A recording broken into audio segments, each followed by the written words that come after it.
다 함께 일어서서 묵상기도를 드리심으로 금요 주일 예배를 하나님께 드리시겠습니다.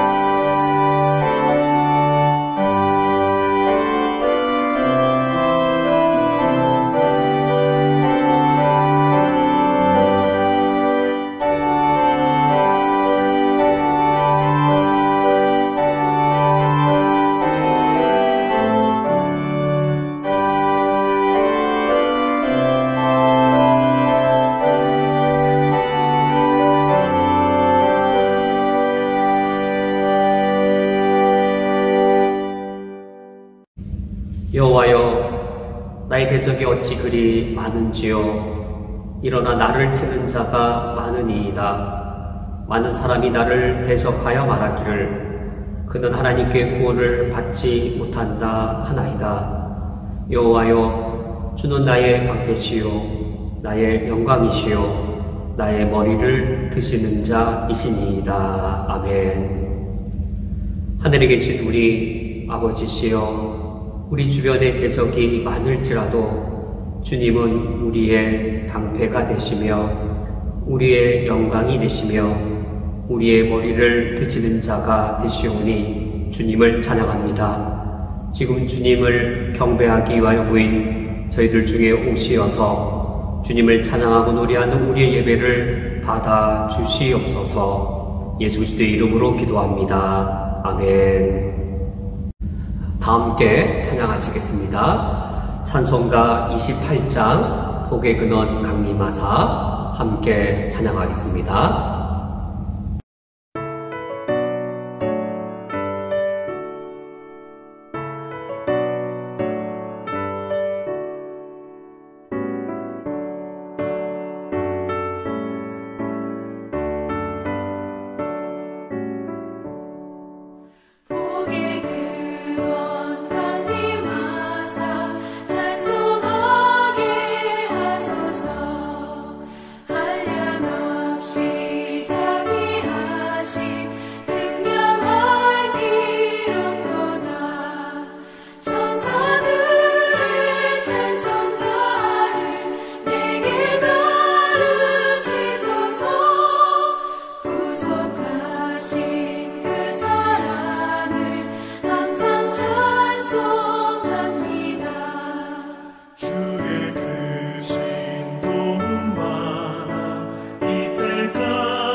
우리의 죄를 하나님께 고백하도록 하겠습니다. 우리의 죄를 고백하기 위하여 요한일서 1장 8에서 10절의 말씀을 합독하겠습니다. 만일 우리가 죄가 없다고 말하면 스스로 속이고 또 진리가 우리 속에 있지 아니할 것이요. 만일 우리가 우리 죄를 자백하면 그는 미쁘시고 의로우사 우리 죄를 사하시며 우리를 모든 불의에서 깨끗하게 하실 것이요. 만일 우리가 범죄하지 아니하였다 하면 하나님을 거짓말하는 이로 만드는 것이니 또한 그의 말씀이 우리 속에 있지 아니하니라. 아멘. 다 함께 묵상으로 우리의 죄를 하나님께 고백하시겠습니다.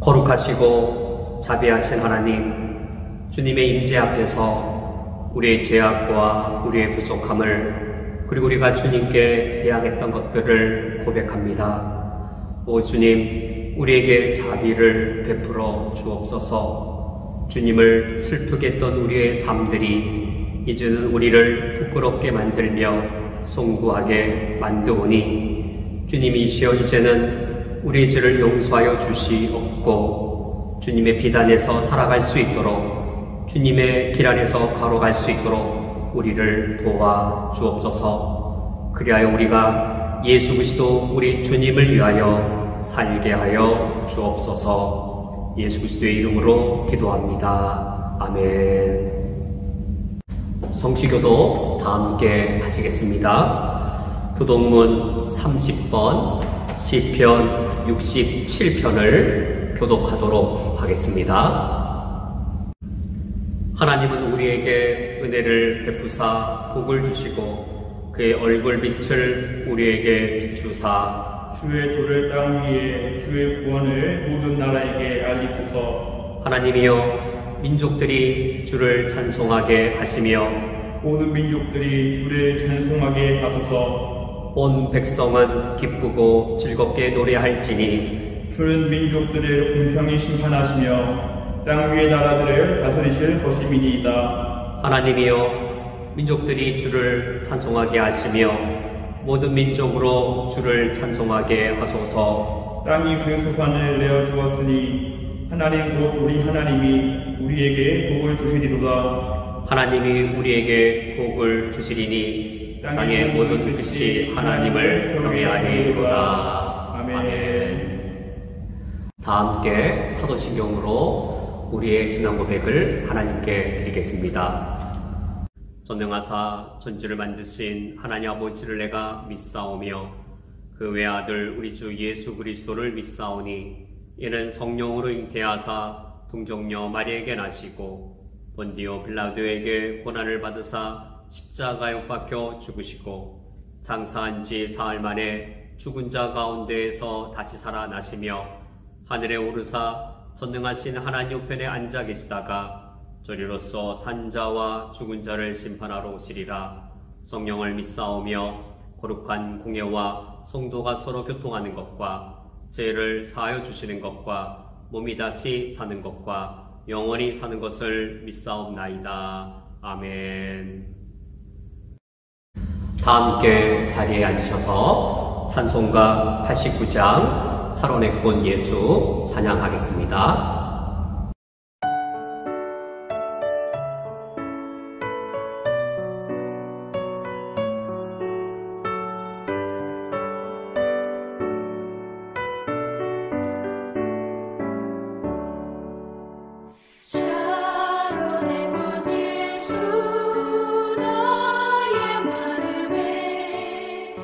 거룩하고 아름답게 비소서.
성경 봉독하겠습니다. 오늘 성경 말씀은 구약성경 43쪽 창세기 29장 21절에서 27절까지의 말씀입니다. 오늘 성경 말씀을 제가 봉독해 드리겠습니다. 야곱이 라반에게 이르되 내 기한이 찼으니 내 아내를 내게 주소서. 내가 그에게 들어가겠나이다. 라반이 그곳 사람을 다 모아 잔치하고 저녁에 그의 딸 레아를 야곱에게로 데려가매 야곱이 그에게로 들어가니라. 라반이 또 그의 여종 실바를 그의 딸 레아에게 시녀로 주었더라.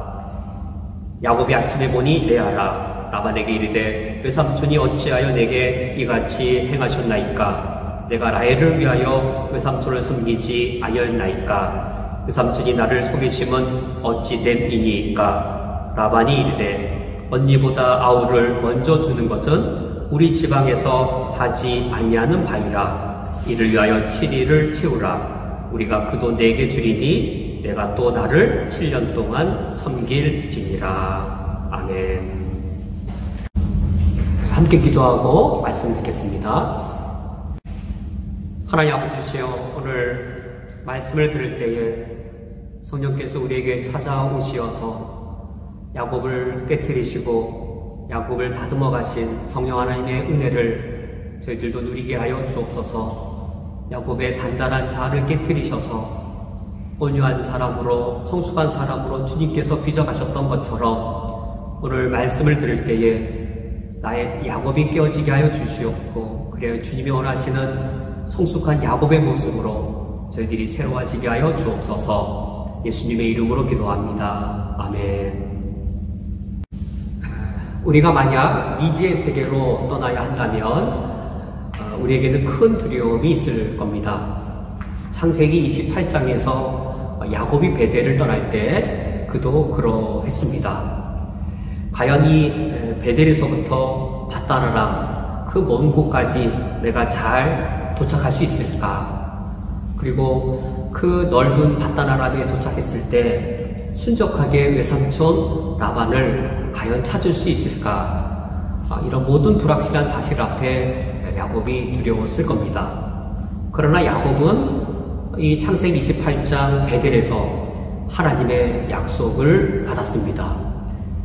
하나님께서 야곱에게 약속하시기를 내가 너와 함께 하겠다. 내가 가는 길에 너를 지켜줄 것이고 그리고 평안하게 다시 돌아오도록 해주겠다라고 약속하셨습니다. 야곱이 이 밧다나람을 향할 때 한편 두려움도 있었겠지만 일어나 하나님의 약속을 의지하면 그의 마음속에 염려가 놓이고 평안이 있었을 겁니다. 그렇다면 과연 하나님께서는 창세기 29장 이 야곱이 밧다나람에 도착했을 때 하나님께서는 과연 그 약속들을 다 지키셨는가? 우리가 오늘 창세기 29장 말씀을 통해서 이를 살펴보겠습니다. 창세기 29장 1절에서 3절의 내용을 보면 이 야곱이 밧단 아람까지 무사히 잘 도착하게 됩니다. 29장 1절 말씀에 야곱이 길을 떠나 동방 사람의 땅에 이르러 드디어 이 밧단 아람에 이르게 되었습니다. 고대의 지도를 보면 이 야곱이 출발했던 부엘세바는 이 팔레스타인 남부 아래쪽 지역입니다.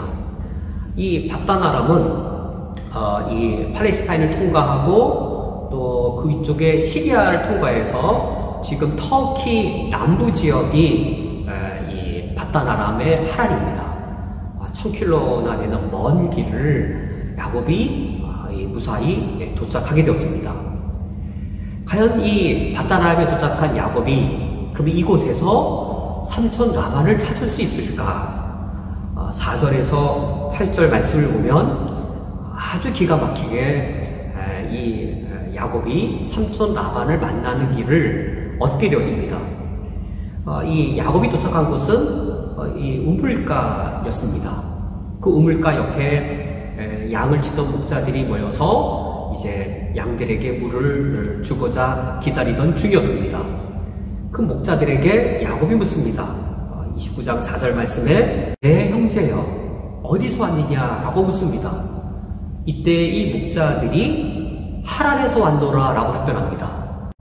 야곱이 이 베델을 떠날 때 내가 과연 밧단아람까지 무사히 도착할 수 있을까? 그리고 그 넓은 밧단아람에 도착했을 때 과연 내가 외삼촌 라반을 찾을 수 있을까? 이런 염려로 이 야곱이 왔을 겁니다. 그런데 밧단아람에 도착하여 그 우물 곁에 있는 처음 만났던 목자에게 어디서 왔냐라고 물었을 때에 하란에서 왔다라고 합니다. 하란에서 온 목자였습니다. 그래 야곱이 또 묻습니다. 너희가 나홀의 손자 라반을 아느냐? 라고 묻습니다. 그러자 이 목자들이 아노라 라고 답변합니다. 참으로 기가 막히게 이 하란에서 온 목자들을 만났고 하란에서 온 목자 중에서도 자신의 외삼촌 라반을 아는 이 목자들을 만난 겁니다. 그리하여 또 야곱이 묻습니다. 나의 삼촌 이 라반이 평안하느냐? 라고 물을 때에 그때 이렇게 답변합니다. 그 목자들의 답변에 따르면 6절 말씀에 평안하니라. 그의 딸 라헬이 지금 양을 몰고 오느니라. 이거보다 더 순적하게 야곱이 외삼촌 라반을 만날 수 있을런지요. 그가 밧단아람에 처음 도착하여 우연히 누군가 목자를 만났는데 이 하란에서 온 목자였고 외삼촌 라반을 아는 목자였고 그의 가정이 평안하다는 사실까지 알고 있었습니다. 7절 말씀을 보면 야곱이 이르되 해가 아직 높은즉 가축 모일 때가 아니니 지금 이 시간이 양떼를 몰 시간이 아닙니다. 그런데 바로 그 시간에 외삼촌의 딸 라헬이 여기에 오고 있는 겁니다. 목자들이 모이는 시간이 아니고 양떼를 몰고 물을 주지 않을 그런 시간에 지금 그 외삼촌의 딸 라헬이 여기로 오고 있는 겁니다. 가축을 먹일 시간이 아닌 그때에 외삼촌 딸 라헬이 이곳에 오게 되므로 기가 막히게 야곱이 삼촌 라반을 만날 수 있는 길이 열리게 되었습니다.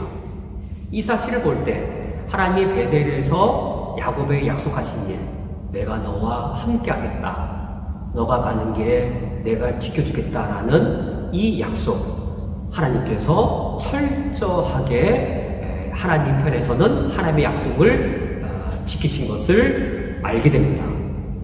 이것을 경험했다면 야곱이 베델에서의 크고도 놀라운 기적과 은혜를 경험하고 그리고 이어지는 창세기 29장 밧단아람에서도 이처럼 기가 막힌 하나님의 은혜를 기억했다면 야곱의 입에서는 자연스럽게 이런 고백이 나와야 할 겁니다.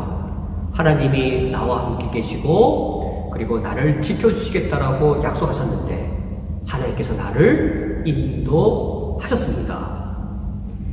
바로 적당한 장소에 적당한 때에 나를 이곳으로 인도하셨습니다. 삼촌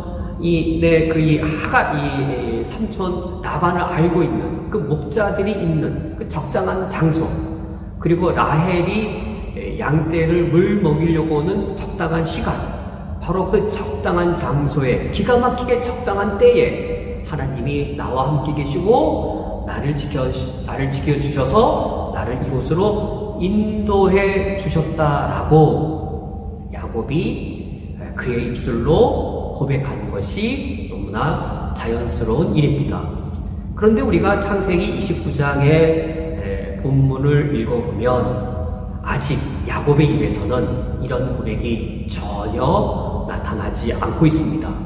하나님이 나와 함께 계셨고 내가 가는 길에 하나님이 나를 지켜주셔서 나를 여기까지 적당한 장소, 적당한 때에 기가 막히게 나를 인도하셨다는 고백은 아직 나타나지 않고 있습니다. 그러나 이후 20년이 지났을 때 하나님이 나와 함께 하셨다라는 그 고백이 이후에는 야곱의 입에서 고백되었습니다. 그러나 아직은 아닙니다. 아직 야곱의 자아가 깨어지지 않은 지금은 아니고 오히려 야곱의 자아가 단단한 지금은 야곱의 야곱다움만이 오늘 본문에서 드러나고 있습니다. 야곱은 역시 야곱이었습니다. 베델의 그 놀라운 은혜를 경험하고 나서도 야곱은 여전히 야곱이었고 야곱다웠습니다. 이 목동들을 보았을 때 이 낯선 땅에 와서 그리고 자신은 가나안 땅의 사람이고 이 갈대아 땅에 와서 하는 말이 내 형제여 어디에서 왔느냐 라고 물었습니다. 형제라고 부릅니다. 친밀하게 부르는 거죠. 야곱은 정말로 야곱다움 그 상황의 임기응변이 대단히 뛰어난 그런 인물이었습니다. 이런 야곱의 야곱다움은 9절에서 12절 그가 라헬을 보았을 때 라헬을 만났을 때 더욱더 풍성하게 드러납니다. 야곱은 이 목자들로부터 외삼촌 라반의 딸 라헬이 온다란 소식을 듣습니다.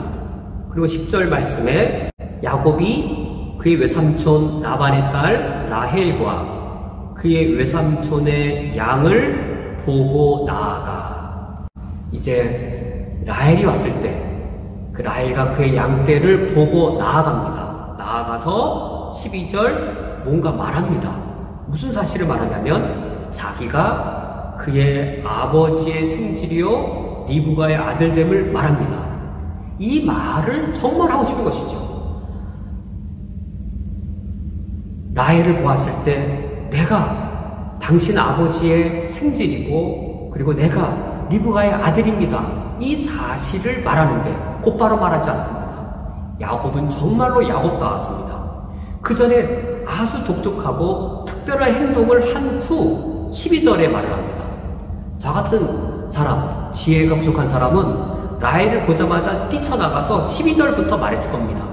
라헬을 보자마자 내가 당신은 나를 처음 보지만 내가 바로 당신 아버지의 생질이요 그리고 내가 저기 브엘세바 가나안 땅에 살고 있는 리브가의 아들입니다 라고 이 말부터 했을 텐데 이 야곱은 정말로 깨가 많고 사람의 마음을 움직이는 이 선천적인 이 천부적 능력을 갖고 있는 인물이었습니다. 그가 10절 하반절 11절에 4가지의 행동을 하는데 첫 번째는 우물 아기에서 돌을 옮깁니다. 두 번째는 외삼촌 라반의 양떼에게 물을 먹입니다. 세 번째는 라헬에게 입을 맞춥니다. 네 번째는 그가 소리내어 울고 있습니다. 이 4가지의 행동을 보면 이 관심사가 어느 방향 하나로 집중되고 있습니다. 우물에 있는 돌을 움직입니다. 그리고 돌에 관심이 있겠죠. 그러더니 라헬이 끌고 온 양떼에게 물을 먹입니다. 양떼에 관심이 있겠죠. 그러다가 라헬의 뺨에 입을 맞춥니다. 라헬에게 관심이 있는 것이죠. 그리고는 야곱이 소리내어서 울기 시작합니다. 야곱 그 자신에게 관심을 갖게 합니다. 그 후에 말을 하는 겁니다. 그냥 말을 하는 게 아니고 이러한 이 액션들을 취한 후에 말을 합니다. 근데 이 돌이 보통 돌이 아닙니다. 앞에 본문의 내용들을 읽어보면 먼저 목자들이 기다리고 있었습니다. 이 우물에 매우 큰 돌이 뚜껑으로 덮여 있었는데 이 돌을 옮기려면 장정 최소한 2명, 3명 이상이 모여야만 이 큰 돌을 옮길 수 있는데 이 큰 돌을 야곱이 혼자의 힘으로 옮깁니다. 이거를 라헬이 본 겁니다. 라헬이 보고 얼마나 놀랐을까요? 그래서 이 유대인들의 유대 전승에 따르면 야곱을 거인으로 여겼고 야곱을 거대한 장사로 알고 있는데 바로 이 장면 때문입니다. 고대 유대인들의 전승에 야곱을 왜 거대한 장사, 심지어 거인으로 여겼는가? 홀로 남자 장정 한 3사람이 옮길 수 있는 커다란 돌을 혼자 그거를 옮긴 겁니다. 이 당시에 양을 치는 일은 남자의 일이었습니다. 여자가 하지 않습니다. 그런데 라헬이 이 양을 치고 있습니다. 라헬은 상당히 이렇게 남성적인 면이나 또 적극적인 어떤 그런 용맹함을 갖고 있는 여인으로 생각되어지는데, 그런 라헬이 볼 때 야곱이라는 저 남자, 낯선 남자, 가나안 땅에 복장을 하고 있는 그 남자, 아주 남성적이고 힘이 세고 멋진 남자였습니다. 이처럼 이 야곱이 라헬의 관심을 끌고 주목을 받습니다. 자신의 힘을 과시해서 그 이 큰 이 돌을 옮깁니다. 그 후에는 두 번째 행동이 무엇이었냐면, 이 라헬이 끌고 온 외삼촌 라반의 양떼들에게 물을 먹입니다. 이 모습을 보았을 때 라헬이 어떤 마음을 갖게 되었을까요? 저 힘세고 멋있는 남자가 힘만 센 게 아니라 어쩜 저렇게 자상하고 부드럽고 나에게 큰 도움을 주는가, 매우 고마움을 갖게 되었을 겁니다. 남성적이고 힘센 멋진 남자가 저렇게까지 부드럽고 그리고 한 여인을 배려하는 마음까지 갖고 있다니 라고 라헬의 마음이 열렸을 겁니다. 근데 그 멋진 남자가 라헬 그녀에게 다가와서 입맞춤을 하는 겁니다. 이때 얼마나 라헬이 설레었을까요? 이때 입맞춤을 행하는 것은 이 친척에서나 가능한 일이었습니다. 그런 행위를 지금 이 멋있는 모습에, 그리고 자상한 이 배려심이 많은 이 모습에 이 낯선 남자, 그 멋있는 이 야곱이라는 그 누군가가 라헬 자신에게 와서 입맞춤을 하는 겁니다. 라헬의 이 마음이 무척 설레었을 겁니다. 그 후 마지막 네 번째 행동이 뭐였냐면 소리내어 우는 거였습니다.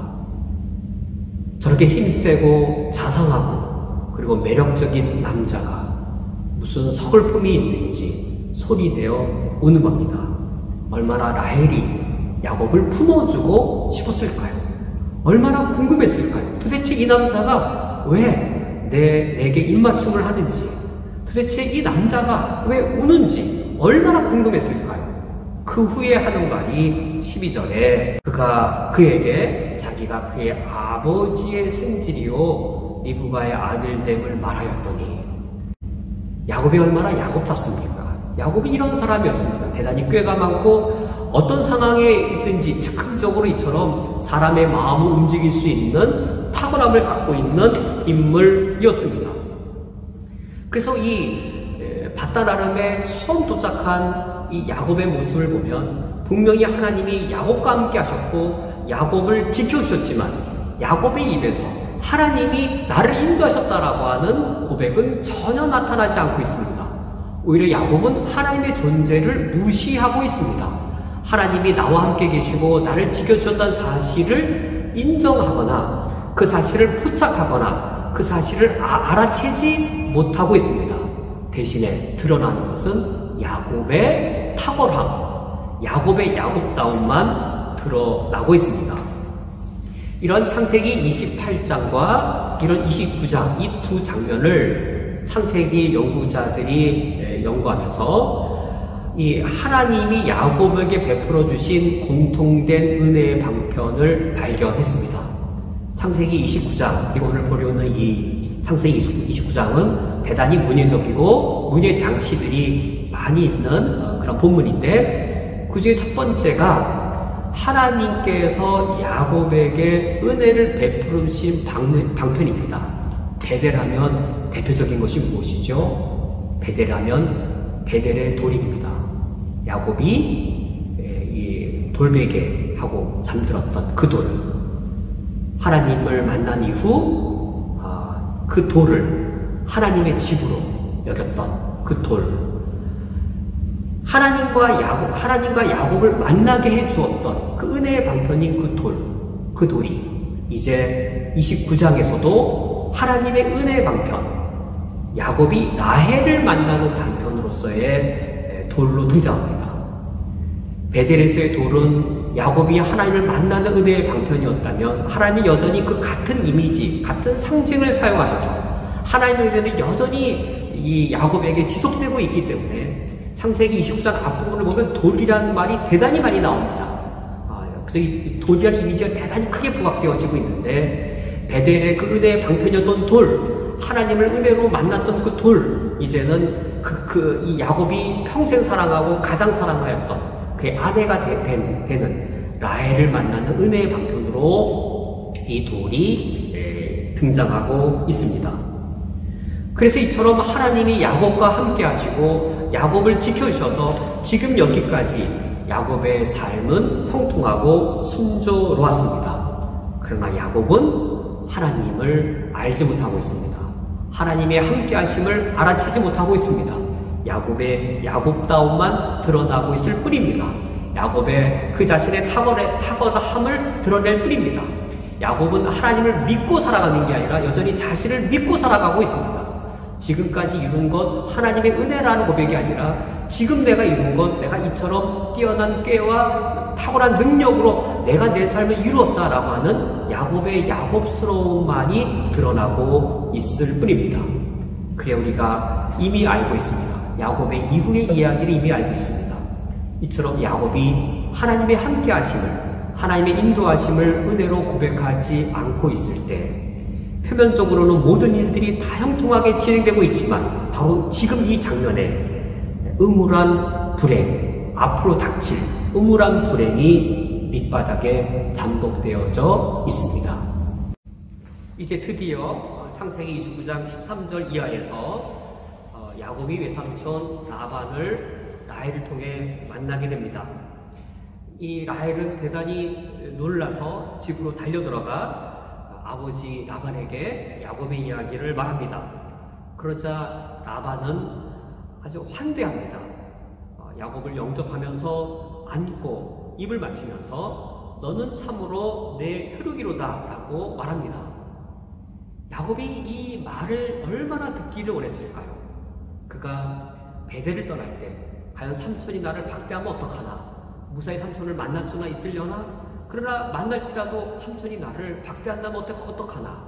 그러나 이런 모든 염려는 다 사라지게 되었고 자신을 본 삼촌 라반은 그를 안고 입 맞추면서 너는 참으로 내 혈육이라고 말하였습니다. 이와 같이 창세기 28장 베델에서 하나님의 약속, 베델에서 하셨던 하나님의 약속은 이처럼 신실하게 지켜져 나가고 있습니다. 반면에 야곱은 아니었습니다.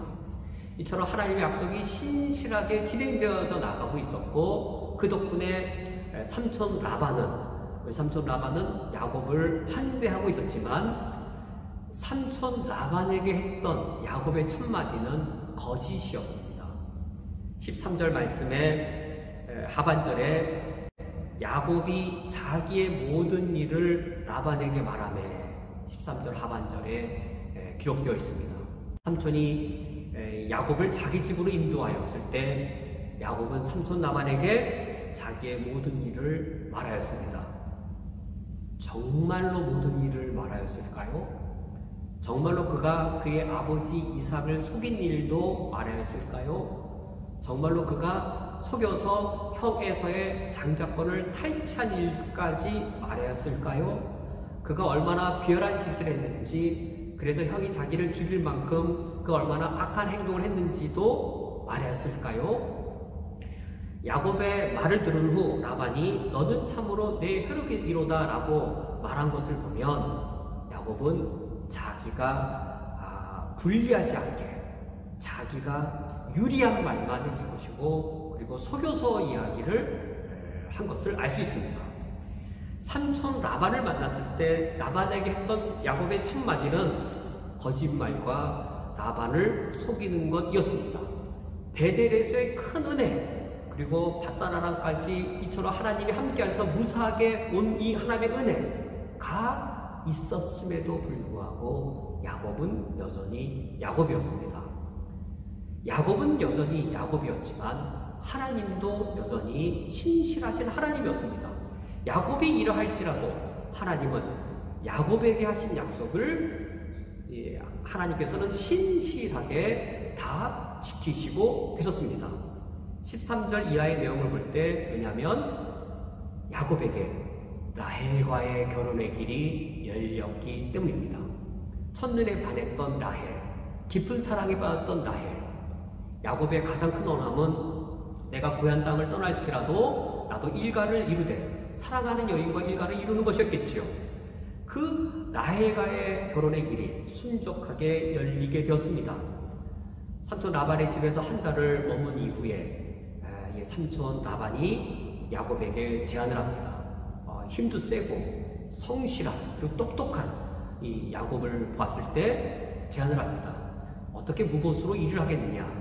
어떻게 너에게 품삯을 정해줘야 되겠냐라고 먼저 제안을 합니다. 15절의 말씀입니다. 어떻게 품삯을 정할지 한번 나에게 너가 먼저 제안을 해보라. 이때 야곱은 삼촌 라반이 거절하지 못할 아주 좋은 이 조건을 제시합니다. 그것은 18절 말씀에 내가 외삼촌의 작은 딸 라헬을 위하여 외삼촌에게 7년을 섬기겠습니다 라는 제안이었습니다. 이 고대근동에도 이 다울이라고 하는 이 결혼할 때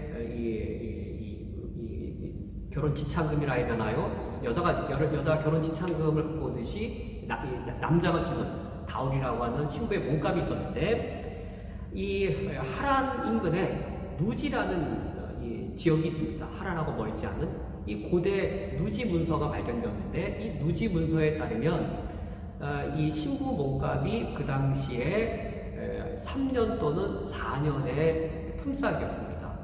3, 4년의 품삯, 평균 한 3.5년 정도의 이제 이 품삯이 신부의 몸값이었습니다. 그런데 그 신부의 몸값으로 야곱이 7년을 제한한 겁니다. 그 당대의 통용대는 신부의 몸값의 2배를 이 삼촌에게 제한합니다. 이 귀한 제안을 라반이 거절할 리가 없지요. 그의 라반이 그 야곱의 제안을 받아들입니다. 그를 내게 주는 것이 타인에게 주는 것보다 좋겠다라고 하면서 이 제안을 받아들입니다. 그리고 이 20절 하반절 말씀에 그를 사랑하는 까닭에 7년을 며칠같이 여겼더라. 야곱은 너무나도 이 라헬을 사랑했기 때문에 7년, 통상 신부값의 2배를 지불할지라도 전혀 아깝지 않았습니다.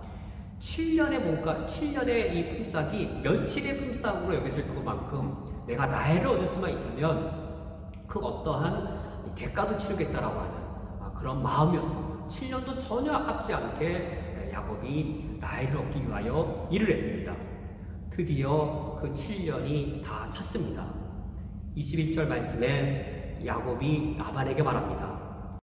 내 기한이 찼습니다. 내 아내를 내게 주십시오. 그리하여 이제 결혼식이 시작됩니다.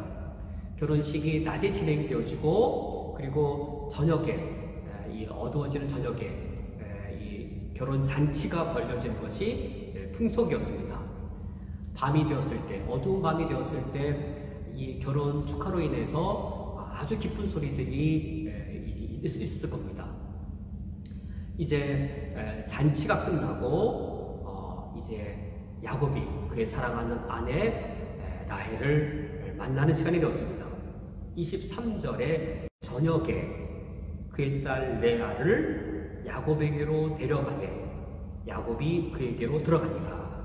여기 23절에 이때의 시간이 저녁에였습니다. 어두운 저녁이었습니다. 눈이 어두워지는, 아무리 눈을 떠도 볼 수 없는 그런 저녁 시간이었습니다. 이때 라반이 레아를 야곱에게 데려갑니다. 그리고 야곱은 레아에게 들어가게 되었습니다. 어두운 밤이었습니다. 그 다음날 되었을 때였습니다. 25절에 야곱이 아침에 보니 레아라. 아침이 되었을 때 보았을 때 그녀는 라헬이 아니라 레아였습니다. 그가 사랑하는 라헬이 아니고 그가 사랑하지 않는 여인 레아였습니다. 야곱이 처음에 얼마나 놀랐을까요? 대단히 크게 놀랐을 뿐만 아니라 큰 분노를 하게 되었을 겁니다. 그러나 시간이 흘렀을 때 지금 이 상황은 무슨 사건을 연상시키는 것일까요? 어두운 밤이었습니다. 그리고 이 풍습에 따르면 신부는 베일로 얼굴을 가립니다. 어두운 밤에 그리고 베일로 가려진 신부, 야곱은 어두운 밤에 베일로 가린 신부를 데리고 갔을 때 그녀가 라헬인지 레아인지 눈으로 볼 수 없었습니다. 이 사건과 이 장면이 야곱에게 무슨 사건을 연상시킵니까? 바로 눈 어두운 그의 아비 이삭을 야곱이 속인 사건을 지금 야곱이 연상하게 되는 것이죠. 자기가 속았습니다. 왜 속았냐면 눈이 어두워서 속았습니다. 어두운 밤이기 때문에 삼촌 라반에 의해 속일 수밖에 없었습니다. 삼촌 라반이 야곱을 속일 때 무엇을 사용했냐면 어두운 밤, 야곱의 눈이 어두워져서 볼 수 없는 어두운 밤, 그리고 침실까지 들어갈 때에 신부는 베일로 얼굴을 가리고 있어서 야곱이 눈이 어두워서 볼 수 없도록 하는 것, 야곱의 약점을 삼촌 라반을 이용했습니다. 수년 전에 야곱이 바로 그의 아비, 눈이 어두운 아비 이삭을 그와 같이 속인 것이었습니다. 아버지의 눈이 어두운 것을 그 약점을 이용해서 자기가 형이라고 아버지를 속였습니다. 눈으로 아버지를 속이고 그리고 목소리로 얼마나 그가 애서 흉내를 내었을까요? 최대한 애서 흉내를 내었을 겁니다. 레아는 어떠했을까요?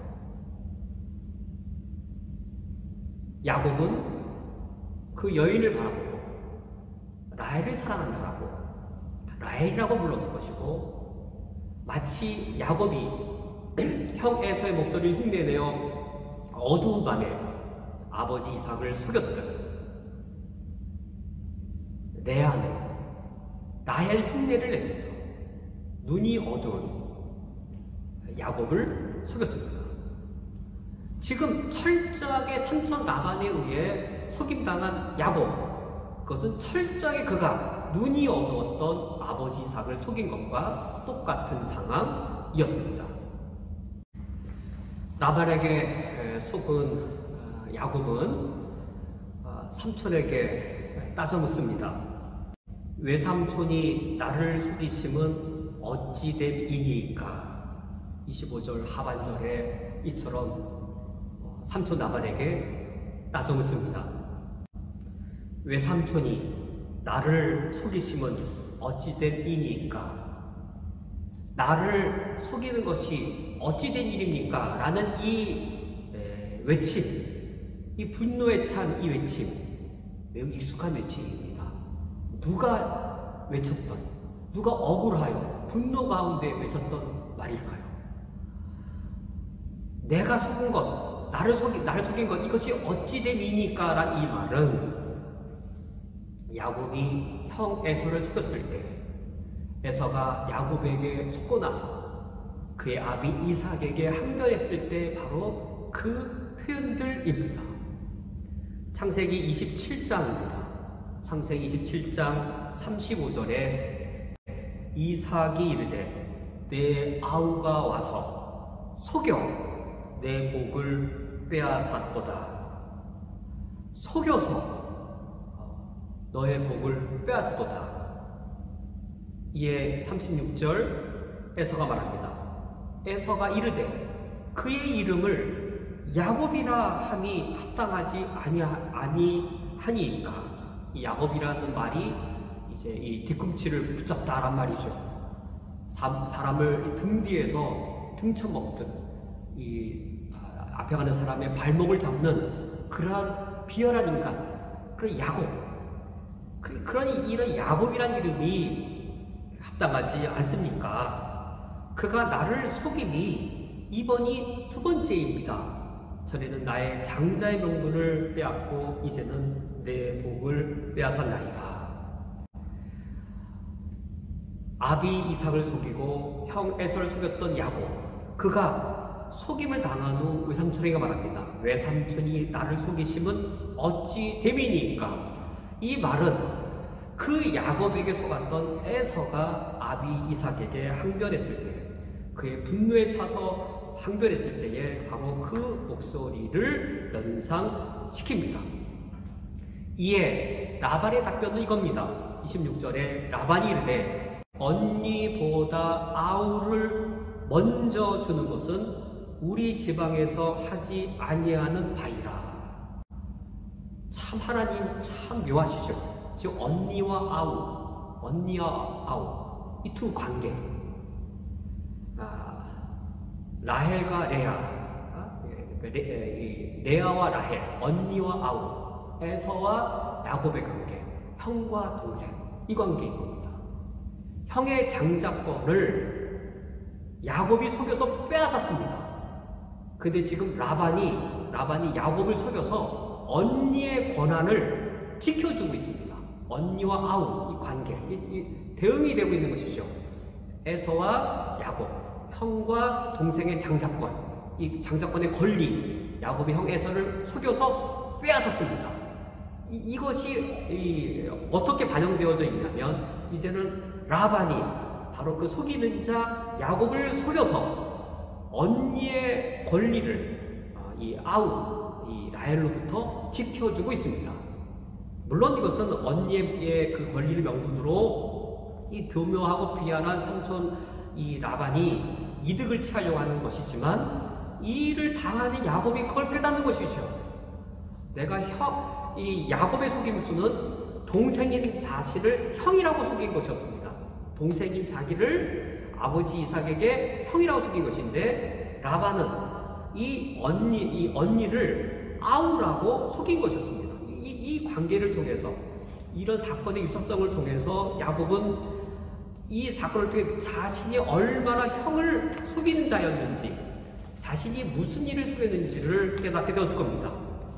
속이는 자가 속임을 당하게 된 것입니다. 그래야 이 창세기 연구가는 매튜라고 하는 신학자는 이 야곱질을 당한 야곱이라고 표현하고 있습니다. 야곱이라는 명사를 동사로 만들어서 야곱이 야곱질을 당했다. 지금 그 일을 당한 겁니다. 라반에게 야곱질을 당하는 겁니다. 다른 사람의 이 발꿈치를 뒤에서 붙잡아서 넘어지게 했던 그 야곱질을 지금 야곱이 당하고 있는 겁니다. 야곱이 밧다라람으로 와서 만난 그 라반, 야곱이 보기에 누구랑 똑같습니까? 또 다른 야곱이었습니다. 브엘세바의 야곱이 그 자신이었다면 밧다라람의 야곱은 바로 삼촌 라반이었습니다. 야곱이 보기에도 자신과 똑같은 모습의 라반, 그가 자기와 똑같은 모습을 하고 있는 그 라반을 겪는 것이었습니다. 이 교묘하고 교활한 삼촌 라반이 이제 야곱에게 제안을 합니다. 27절에서 야곱에게 제안을 합니다. 27절에 이를 위하여 7일을 채우라.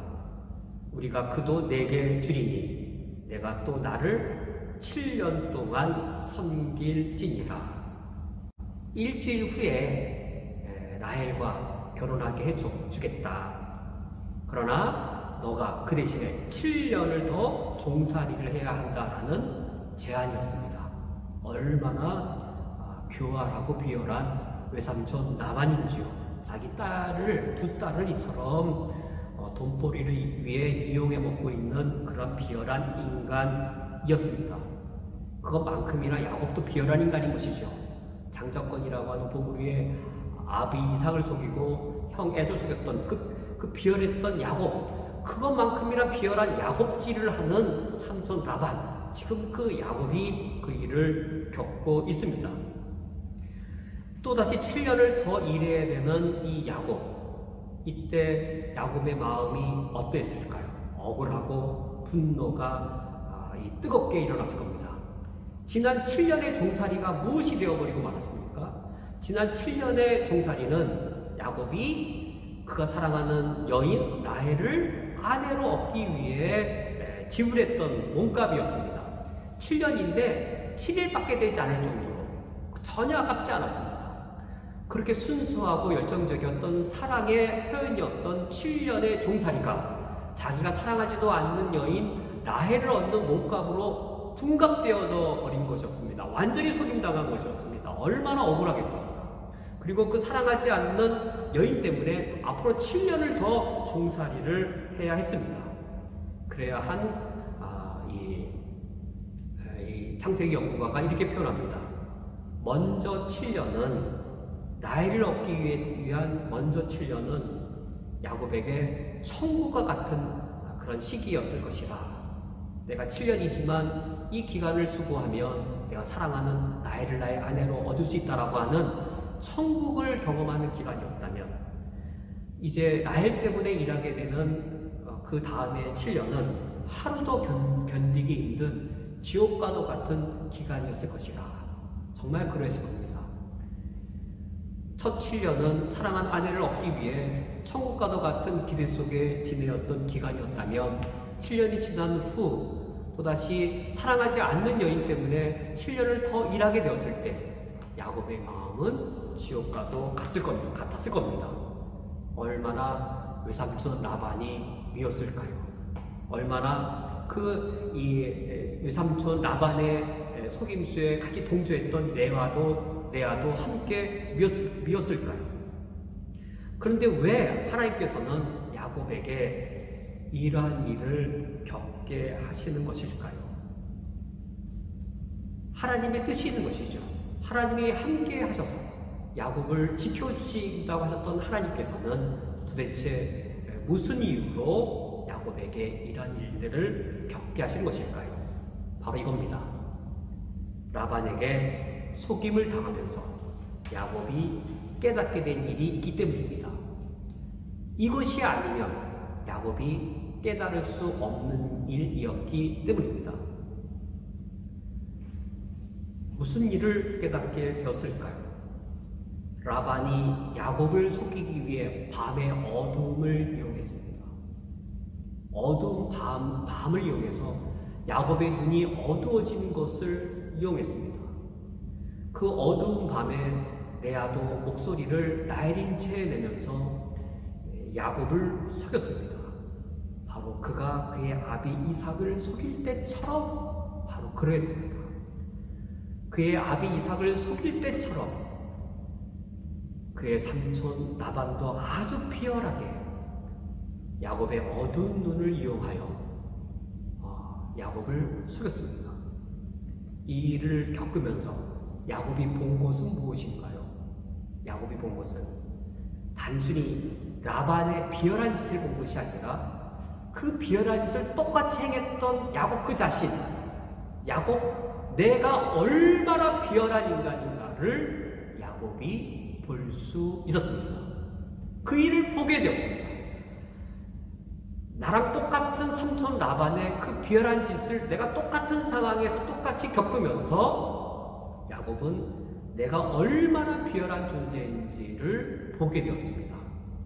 그러면서 야곱의 자아가 깨어지기 시작했습니다. 이때 우리의 자아가 깨어집니다. 언제 우리의 자아가 깨어지냐면 단단하고 두껍고 날 위해 살고 내 자신을 믿고 이런 단단한 자아를 갖고 있던 우리 인간이 언제 자아가 깨어지냐면 바로 이런 모습이에요. 내가 이렇게 비열한 인간이야? 내가 똑똑하고 꽤 많은 줄 알았는데 내가 이런 비열한 인간이야? 우리 인간의 자아가 하나님 앞에 깨어지는 결정적 순간들을 놓고 보면 내가 얼마나 비열한 인간인지를 발견할 때입니다. 야곱은 이 일을 겪으면서 삼촌 라반이 자기를 속여서 언니 레아의 권리를 지켜주는 이것을 겪으면서 야곱은 무엇을 깨달았을까요? 자기가 자기 입으로 외삼촌 라반에게 나를 속임이 어찌된 일이냐고 말하면서 야곱은 무엇을 깨달았을까요? 내가 도대체 형 에서에게 무슨 짓을 한 것이지?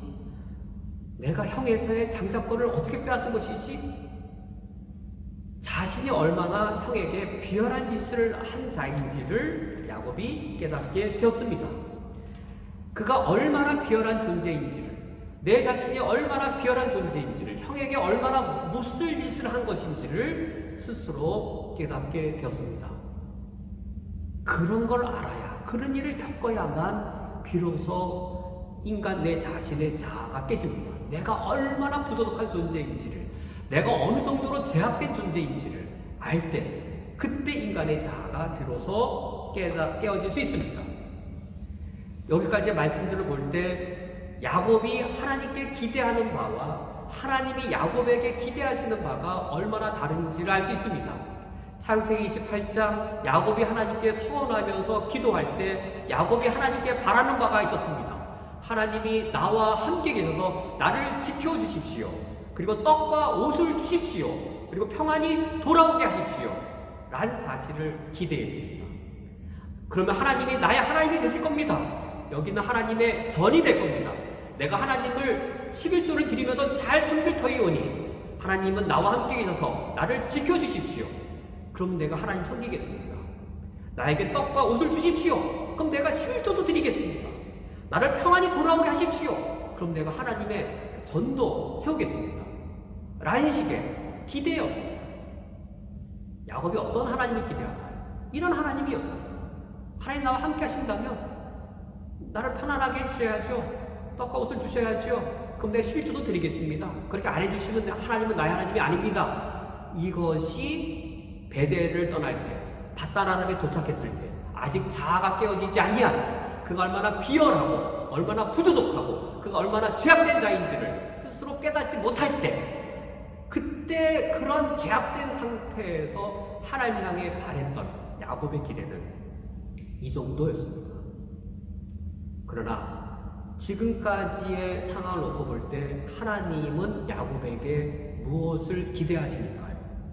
하나님은 약속대로 야곱과 함께 계셨습니다. 그리고 야곱을 지켜주셨습니다. 그리고 하나님께서 야곱에게 떡과 옷을 공급해 주셨습니다. 이런 하나님이 야곱에게 무엇을 기대하고 계시는 것일까요? 야곱을 지켜주시되 부도덕성에서부터 지켜주시기 원하는 것이었습니다.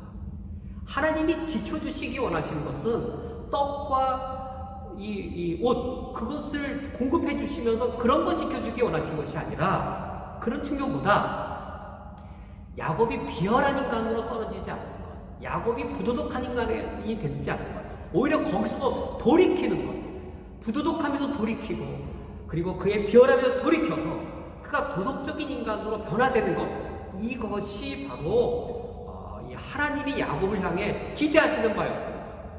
그것을 위해 야곱의 자아가 깨어져야 했습니다. 네가 얼마나 죄악된 존재인 줄 알아? 그 사실을 알아서 야곱의 자아가 깨어져야 했습니다. 네가 꾀부리는 것 얼마나 비열한 짓인 줄 알아? 그 사실을 깨달아 알므로 야곱이 그 자신을 돌이켜야 했습니다.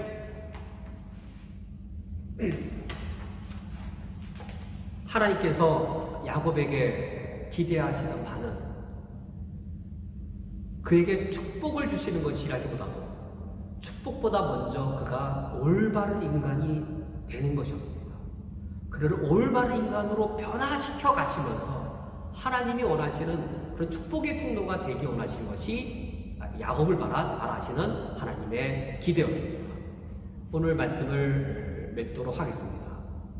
하나님께서는 베델에서의 야곱과의 약속대로 야곱과 함께 하셨고 야곱을 지켜주셨습니다. 그래 야곱이 순적하게 밧다라람에 도착할 수 있었고, 그리고 기가 막히게 삼촌 라반을 만날 수 있었습니다.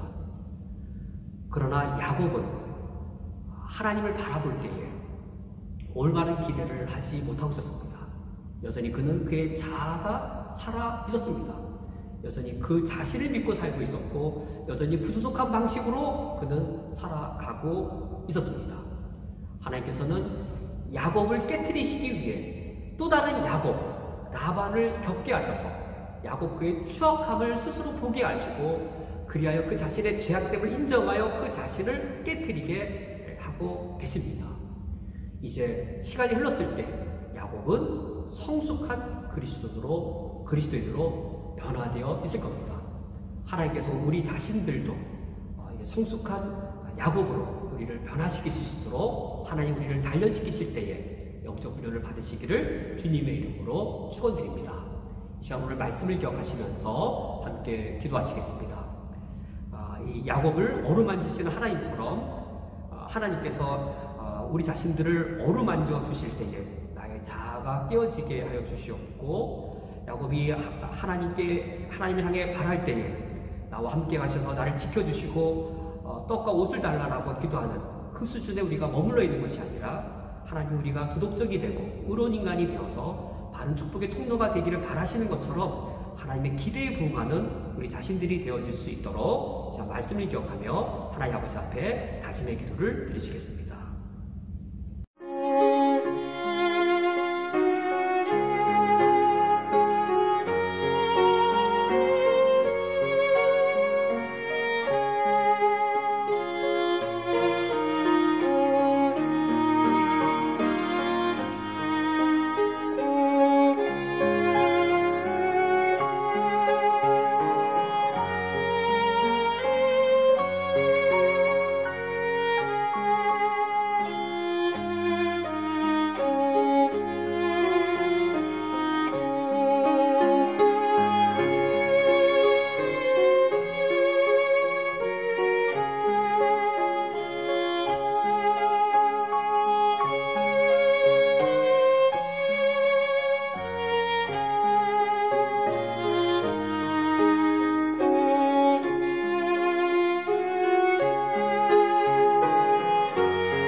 하나님 아버지, 야곱을 어루만지셔서 야곱의 흠들을 다듬으시고, 그리고 하나님 아버지 앞에 장차 아름답고 그리고 큰 인물로 만들어 가신 것처럼 우리의 약점과 우리의 연약함과 우리의 제약됨을 내 자신보다 더 잘 아시는 하나님께서 나를 단련시켜 주시옵소서.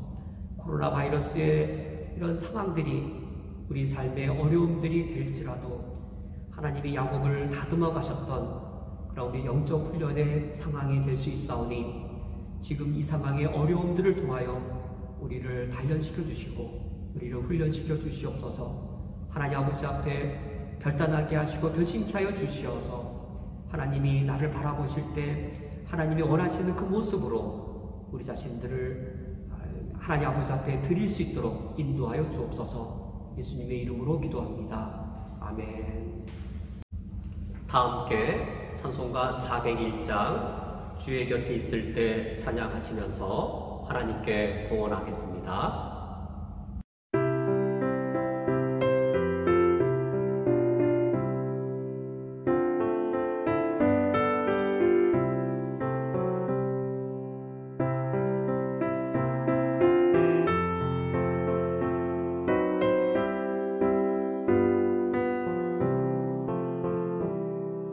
주의 곁에 있을 때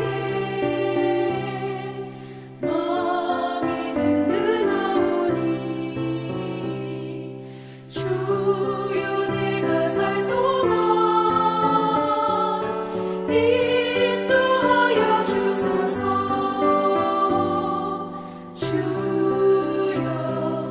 주여 나를 인도하소서. 바른 세상 살 동안 주여 인도하소서. 비는 저인 예수여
다 함께 드려진 예물을 위하여 기도하겠습니다.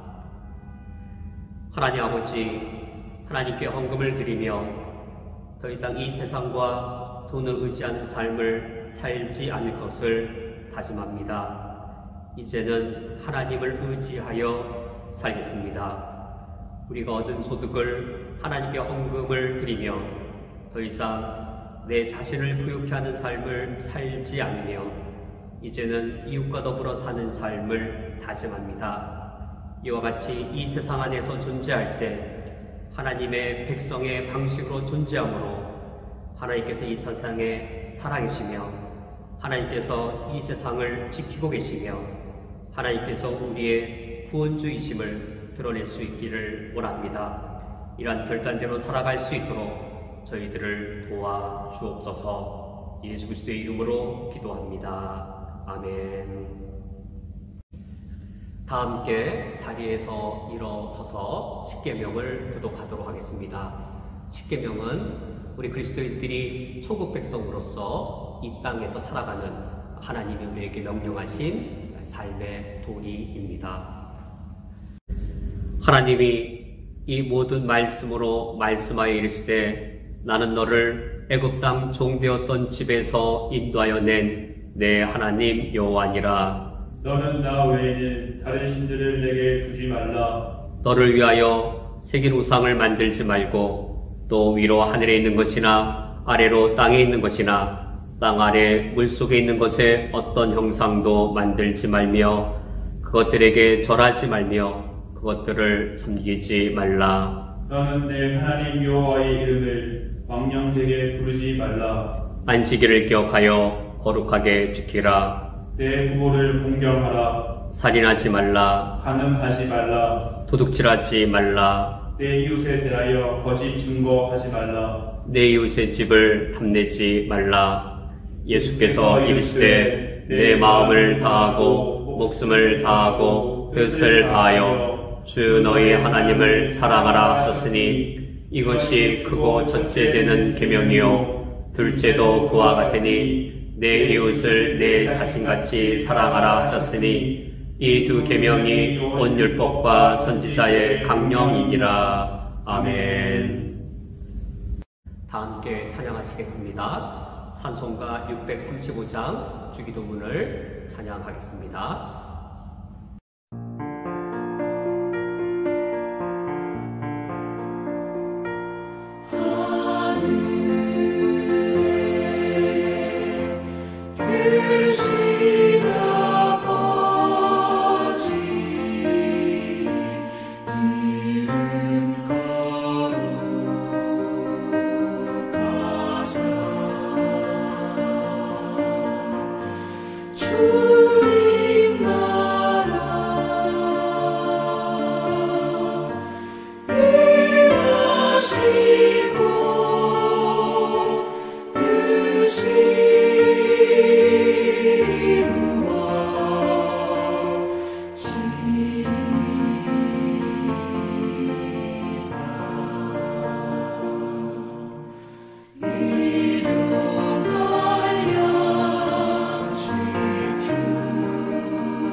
축도하겠습니다. 지금은 우리 주 예수 그리스도의 은혜와 하나님 아버지의 크신 사랑과 성령 하나님의 인도하심이 쿠웨이트 한인연합교회 위에 각 주소에서 주를 경배하는 모든 주의 권속들 위에 영원토록 함께 있을지어다. 아멘.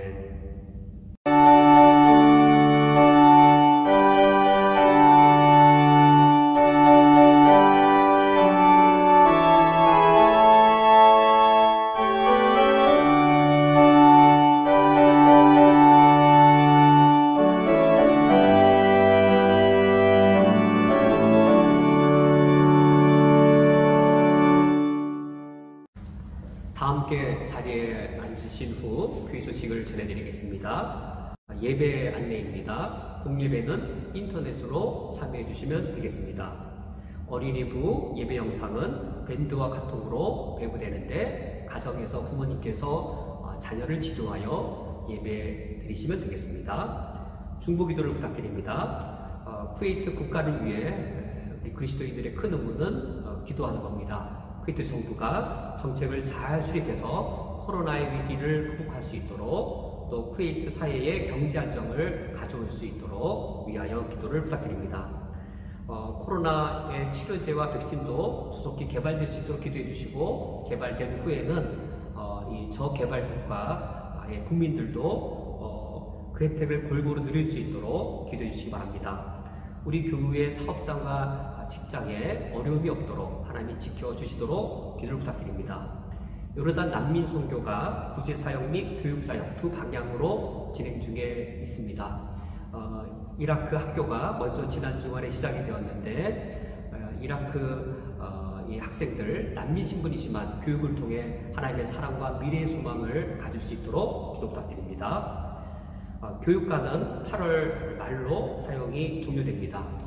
교육관 이사가 진행 중인데 7월 24일 오늘 오전에 2차 이사가 있었고 8월 7일 최종적으로 이사가 마쳐지게 됩니다. 그 후에는 원상복구 공사가 진행되겠습니다. 그래서 교육관에 진행되었던 인터넷 예배 녹화는 7월 31일 주일까지만 진행되고 그 이후에는 담임 목사 사택에서 녹화가 진행되겠습니다. 구역 예배를 8월부터 온라인 구역 예배로 시행하고자 합니다.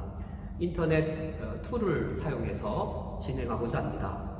온라인 구역 예배는 수요일날 오전 10시 그리고 온라인 구역 예배는 월요일 오전 10시입니다.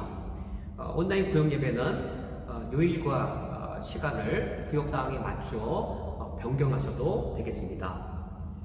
헌금은 교육관이 7월 31일까지만 예배를 드리기 때문에 교육관 봉헌함 헌금은 7월 31일까지만 가능하겠습니다. 그 이후로는 구역별 헌금함을 비치해서 헌금을 드리실 수 있도록 길을 마련하고자 합니다. 온라인 헌금 교회 재정부 계좌가 한국 계좌와 쿠웨이트 계좌로 개설되어 있습니다. 이 두 계좌로 온라인 헌금도 가능합니다. 교육자 상황입니다. 문태희 강도사님 7월 30일자로 다음 주에 우리 교회에서 사역하시고 사임하시게 됩니다. 8월 1일에 출국하게 되십니다. 문 강사님 우리 교회 오셔서 여러 가지의 일들을 여러 가지 부서들의 일들을 힘써 담당해 주셨는데 빨리 떠나시게 되셔서 아쉬운 마음이 매우 큽니다. 축복성 하시겠습니다. 야곱의 축복성을 함께 부르시면서 폐하겠습니다.